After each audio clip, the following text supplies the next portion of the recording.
रोकूंगी। Very sorry to interrupt you. अभी यहाँ पे अहम खबर आ रही है, सुप्रीम कोर्ट से खबर है, जहां पे प्रैक्टिस एंड प्रोसीजरल बिल 2023 के हवाले से खबर है।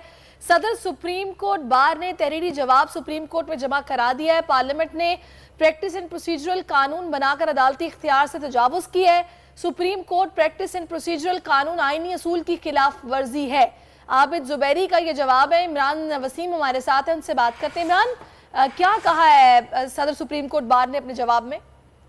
जी, 1 जून को इस मुकदमे की समाअत होने जा रही है। आखिरी समाअत पर जो 8 रुकनी लाजिर बेंच है, उसने तमाम फरीकैन को हुक्म दिया था कि आप आइंदा समाअत से कबल जो है इस कानून के हवाले से अपनी तहरीरी गुजारिशात जो है वो सुप्रीम कोर्ट में जमा करवाएं और उसमें कौमी और जो बैन अल-अक़वामी अदालती फैसले हैं इस किस्म की कानून साजी के हवाले से उन फैसलों के हवाला जात भी दिए जाएं। तो आज सुप्रीम कोर्ट बार के जो सदर हैं आबिद जुबैरी, उन्होंने अपना तहरीरी जवाब जो है सुप्रीम कोर्ट ऑफ पाकिस्तान में जमा करवाया है, जिसमें ये कहा गया है कि आइन के आर्टिकल 191 के तहत ये अदालत उस्मा का एक्सक्लूसिव अख्तियार है कि वो रूल बना सकती है, वो रूल्स को अमेंड कर सकती है। लेकिन जो हुकूमत ने जो प्रोसीजरल कानून बनाया है, इसका सेक्शन 2, 4 और जो 6 है, ये जो सेक्शंस है ये सुप्रीम कोर्ट का जो अख्तियार है आर्टिकल 191 के तहत उसकी खिलाफ वर्जी है और जो आइन का असूल है अख्तियारात की तकसीम का, उसके भी मुनाफी है। ये जवाब जो है सुप्रीम कोर्ट ऑफ पाकिस्तान में जमा करवा दिया गया और परसों इस केस की समाअत होने जा रही है।